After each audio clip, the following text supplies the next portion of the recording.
Olá, sejam bem-vindos à nossa segunda aula de instalação e manutenção de computadores e sistemas operacionais. Hoje a gente vai falar da arquitetura de von Neumann. Escreve Neumann aí, como vocês estão vendo na tela. E essa arquitetura ela é muito importante, porque desde que ela foi proposta, ela não mudou. Os computadores ainda seguem as mesmas regras, basicamente. Então, é algo muito importante para a computação, para a informática.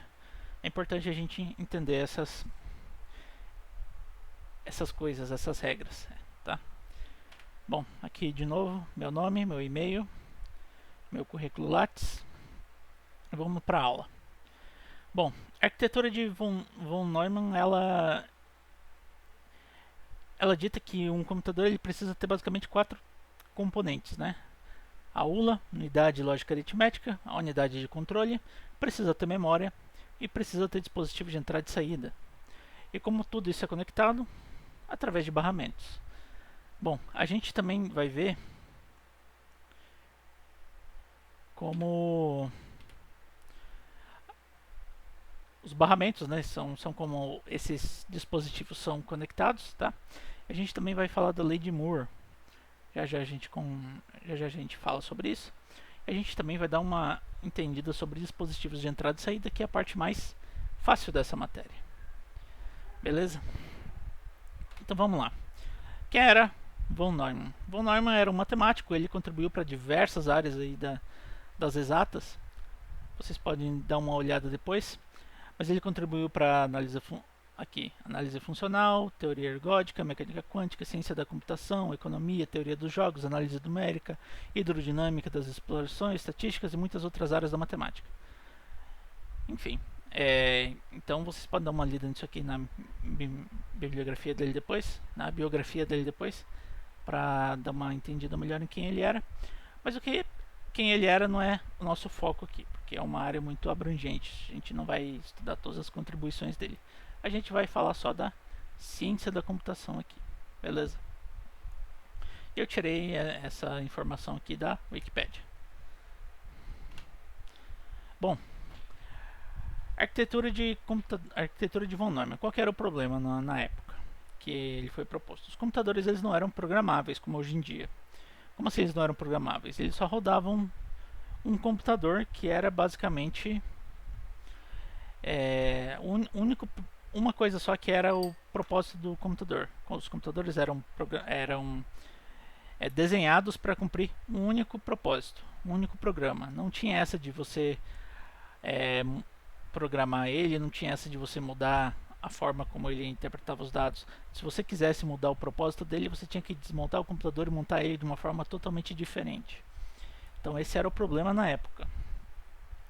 E o von Neumann ele propôs que isso fosse mudado e que os programas fossem armazenados de certa forma dentro do computador. Ele propôs que um computador ele tivesse esses quatro componentes: a unidade de memória, onde são armazenadas as coisas, as informações, os dados, os programas, a unidade de controle, que é a unidade que é encarregada de controlar o computador, em controlar as funções, controlar o que está dentro do CPU, o que está fora, essa leitura de informação, esse processamento de... Não, leitura de informação não. Controlar as funções do computador. É isso que ele faz. Essa unidade de controle. Controlar o que vai ser feito, controlar basicamente tudo. A unidade lógica e aritmética é a parte responsável pelos cálculos. É essa parte que a gente usa para somar, dividir, multiplicar e fazer diversos tipos de cálculos. E dispositivos de entrada e saída. Tá? Que vai ser o que a gente vai falar um pouquinho mais adiante. E barramentos. Bom, quando a gente fala de computador, vocês vão vão encontrar muito o termo CPU. Quando a gente fala de CPU, a gente está falando do processador, tá? Bom, o CPU, que é o nosso processador, ele tem três desses componentes. Ele tem a memória, ele tem a ULA e ele tem o C, que é a unidade de controle. Tá? E a memória, ela tem dois tipos de memória ali dentro. Tem memória cache e tem os registradores. A gente vai ter uma aula só sobre memória, tá? Mais pra frente vocês vão entender qual que é o propósito de cada uma dessas duas memórias e de outras que a gente, de tantas outras que a gente tem dentro de um computador, dentro da área da informática. Beleza? Então, esse processador que a gente tem hoje em dia, ele é basicamente a ideia por trás de um computador, que era tido na época. Então, lembrem bem, memória, ULA e o C. A ULA, responsável pelos cálculos, unidade de controle por controlar as funções do computador, basicamente. E memória, tem duas dentro de um processador. Existem só essas duas dentro de um computador? Não, existem outras. A gente vai falar mais pra frente. Mas essas são as mais importantes aqui. Beleza. Sobre barramentos. Quando a gente fala de barramentos, se vocês pegarem uma placa-mãe, vocês vão ver que ela é desse jeito aqui, ó, de um lado, cheio de chips, cheio de coisas, cheio de transistores, cheio de coisas aqui desse lado. Mas se vocês virarem, vocês vão ver a placa-mãe dessa forma. E esses riscos aqui, ó, é que são os tais dos barramentos. Se vocês repararem, ó, esses riscos eles sempre se conectam, ó, a esses pontinhos aqui. E esses pontinhos são pontos ali onde esses componentes aqui, ó, onde o slot do processador se conecta com a placa-mãe. É por aqui, por esses riscos, que a informação viaja até entre os componentes, tá? É por aqui que a informação viaja, como se fossem cabos, mas eles não são cabos, estão embutidos ali dentro da placa-mãe. Se vocês repararem, vocês vão ver que eles nunca se cruzam. Então isso aí é um desafio a mais aí na hora de projetar uma placa-mãe. Beleza? E a placa-mãe é basicamente por onde tudo passa, por onde as componentes se comunicam entre si, por onde as informações viajam entre um componente e outro. E aqui a gente tem muito mais coisas do que além daqueles 4 componentes. Mas isso já é uma otimização, já é uma melhoria daquela ideia de computador primário que a gente tinha. E isso vai não tira ainda a arquitetura. Aquela arquitetura ainda existe. Isso são só coisas que melhoram aquelas ideias ou melhoram aqueles componentes. E a gente tem um problema nessa arquitetura, que é o tal do gargalo de von Neumann. Bom, o gargalo de von Neumann está no canal de transição entre a CPU e a memória, né? Pois a memória não consegue trabalhar com frequências tão altas quanto a CPU, fazendo com que o CPU fique ocioso por um tempo. Isso quer dizer o quê?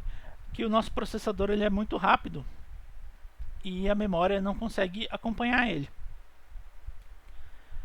Tem algumas formas de diminuir o impacto desse gargalo, como por exemplo a memória cache, é uma delas, que está ali que a gente citou ali nos slides anteriores. E a gente tem formas de diminuir esse problema, de amenizar esse problema. Porque existe também o tempo de viagem da informação entre o processador e a memória. Não só a memória não consegue fazer cálculos ou funcionar tão rápido quanto um processador, existe também aquele caminho. A informação ainda está relativamente longe. Então existem formas de você trazer a informação, principalmente aqui é usado com mais frequência, para mais perto do processamento, mais perto do processador. E isso é a memória cache. Toda vez que você precisa processar uma informação, toda vez que você precisa pegar alguma informação para fazer um cálculo, ou para guardar, ou para ler, ou para fazer alguma coisa com essa informação, você precisa pegar ela da memória. E esse caminho até pegar ela da memória demora um tempo. Mas se você trouxer ela mais para perto, para uma memória que está mais perto, ali do processador, você diminui esse tempo e buscar essa informação ficar mais rápido. Que é basicamente isso que que é a função da memória cache. Você trazer aquela informação que é usada com mais frequência para mais perto. Porque só a informação que a gente usa com mais frequência. Bom, isso a gente vai entender mais para frente. Porque a memória cache ela é limitada, ela não é gigante, ela é muito pequena. Ela não é tão grande, ela dificilmente atinge alguns megabytes aí. Então não dá para você guardar toda a informação ali dentro. Você tem que selecionar a informação que você vai guardar. Faz sentido guardar qualquer outra informação que não seja as mais usadas? Não, porque se você não guarda as mais usadas, guardar uma informação que você só vai usar uma vez, você ainda vai ter que fazer aquele caminho entre a memória RAM, a memória principal e a memória cache para ir buscando as outras informações que você vai precisando. Então essa é uma maneira de contornar o problema desse gargalo de Neumann, de amenizar esse gargalo de von Neumann. Ou von Neumann, como é a pronúncia na língua desse cara aí. E a gente tem outro problema também dentro da computação, que é chamada da lei de Moore. O que é a lei de Moore? A lei de Moore ela estabelece um limite para nossa computação. Ela estabelece que, dados esses valores aqui, que a capacidade dos processadores vai dobrando a cada 18 meses, ela estabeleceu que dentro de um tempo a gente vai acabar chegando num limite de velocidade dos processadores. E qual que é o problema aqui? A gente já chegou nesse limite. A gente já chegou lá nessa década passada. E como que a gente contorna esse problema? Não dá para passar, não dá para chegar a mais. Isso aqui. Bom, para começar, o que é um transistor? Se vocês forem pesquisar sobre os computadores antigos, vocês vão ver que os transistores eram umas peças enormes, assim, eram umas lâmpadas basicamente, que acendiam, desligavam, que era basicamente o 0 e 1 da nossa época, daquela época. Não sou tão velho assim, daquela época. E 0 e 1 é como um computador entende as informações hoje em dia. É como um computador processa. É binário.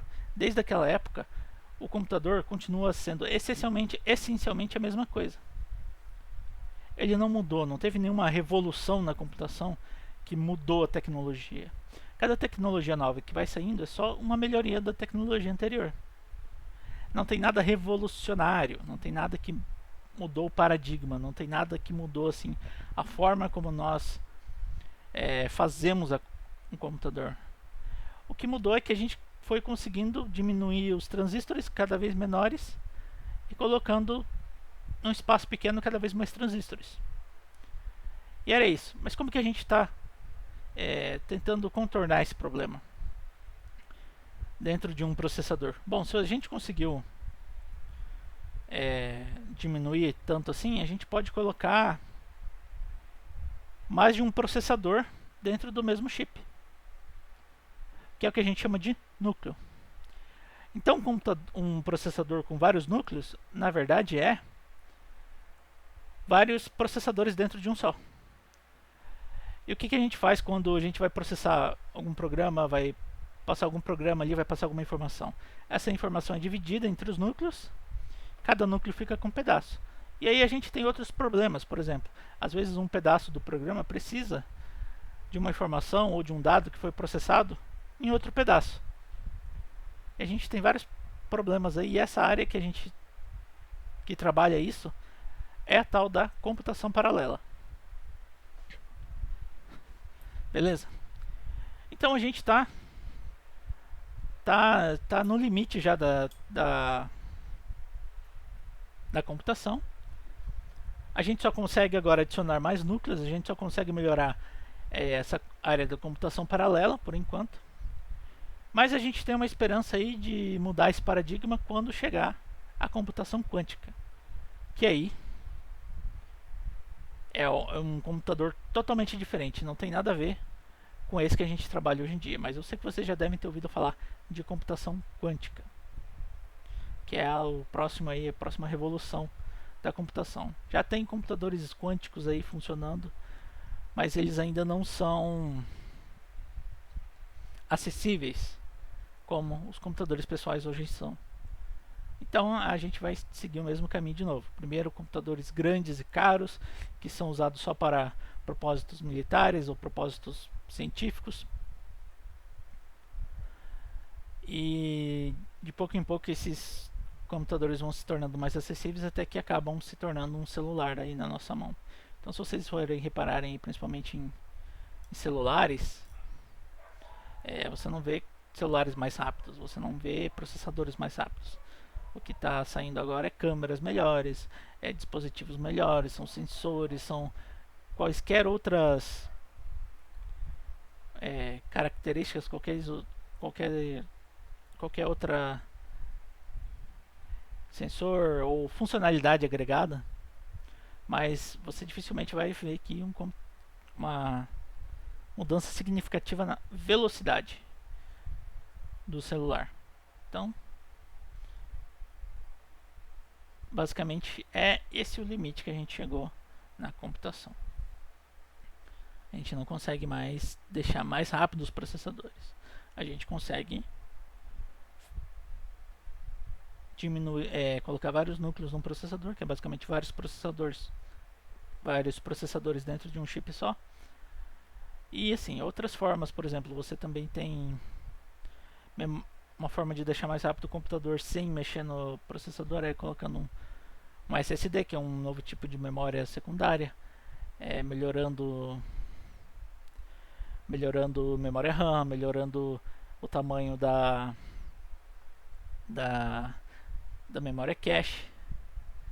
Então tem vários aí artifícios que a gente usa para deixar o computador mais rápido, mas o processador de fato ele não fica mais rápido.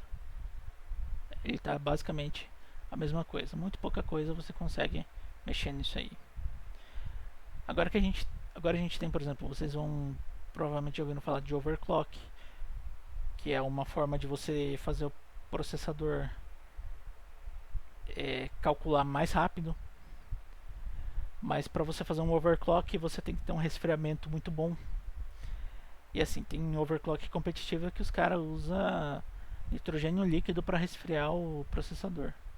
Então, um dos grandes problemas aí também é a temperatura. Por que a temperatura? Porque o 0 e 1 ali é basicamente energia, ligado e desligado. E se você tem muitos cálculos por segundo, por minuto, quanto mais fluxo de energia passa ali pelo barramento, mais quente ele fica. E quando começa a ficar muito quente, você começa a perder dados, você começa a ter corrompimento de dados, você começa a ter diversos problemas ali.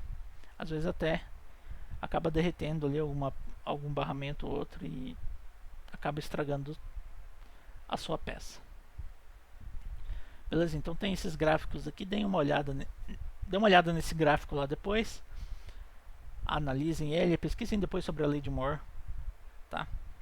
Para dar uma agregada. Eu vou colocar esse slide também para vocês lá no Moodle, e eu também vou colocar um vídeo se vocês quiserem dar uma lida sobre como funciona um processador simples, um processador monociclo, que é um processador bem primordial. Vocês podem lá dar uma olhada. A gente vai falar de dispositivo de entrada e saída agora, que é um conceito muito simples. Qualquer dispositivo que é usado para inserir informação dentro do computador é chamado de dispositivo de entrada. Qualquer dispositivo que serve de saída de informação do computador para o usuário ou para outro dispositivo é considerado um dispositivo de saída, tá? Um exemplo de dispositivo de entrada: a gente usa o teclado, a gente usa o mouse. Cadê o mouse? O mouse, o webcam, tudo isso você pega informação de fora e coloca dentro do computador. Beleza? Então os dispositivos de entrada são basicamente isso. São dispositivos que servem para inserir informação no computador. Você tem esses leitores de código de barra, joystick, isso aqui é um scanner, isso aqui é o mousepad do notebook, isso aqui eu não sei o que é, mas parece um mouse de bolinha ou um mouse adaptado. Uma luva para captura de movimentos. A captura de movimentos é uma forma de dispositivo de entrada. Aí tem dispositivos de saída, por exemplo, impressora, fone de ouvido, porque você está ouvindo música, está imprimindo foto. É o que tava, algo que estava no computador, agora está saindo para você ouvir ou para você ver. Caixas de som, monitor, isso aqui é uma impressora multifuncional, um data show, isso aqui é outra impressora. Parece que é outra impressora. E tem dispositivos que servem para as duas coisas. Por exemplo, um monitor ou um tablet que serve tanto para você, um monitor que tem touchscreen e um tablet que tem uma tela ali touchscreen também. A tela acaba sendo tanto um dispositivo de entrada e de saída, como de saída. Ele serve para as duas coisas. Serve para você inserir informação ali e serve para você tanto tirar a informação, para você apresentar a informação para o usuário. Pendrive, CD, mesma coisa. Você consegue gravar um CD e consegue ler um CD também. Você consegue ter a informação aí de duas vias. E dependendo do CD, você consegue fazer isso muitas vezes. Mas CD é algo que não se usa mais hoje em dia. Mas antes tinha disquete, antes tinha diversas coisas. Disquetes eram de entrada e saída. Eu vou pegar cada aula e vou tratar de um assunto com vocês. Próxima aula é memória. Depois, processador. E depois a gente vai falar da placa-mãe e das diversas coisas ali. Tá? E aqui a gente tem um modem também que serve tanto como a entrada e saída, que é um dispositivo ali que você usa para se comunicar com a internet. Então, a comunicação é uma via de duas mãos aí. Tá? Então é isso, é um assunto simples, é um assunto básico. Eu vou colocar algumas questões lá no Moodle e vocês podem fazer uma pesquisa também, sem problemas. Tá bom? Essas questões vão valer como a aula da semana passada, que não foi colocado conteúdo porque eu não estava muito bem de saúde. Tá bom? Então é isso. Até a próxima.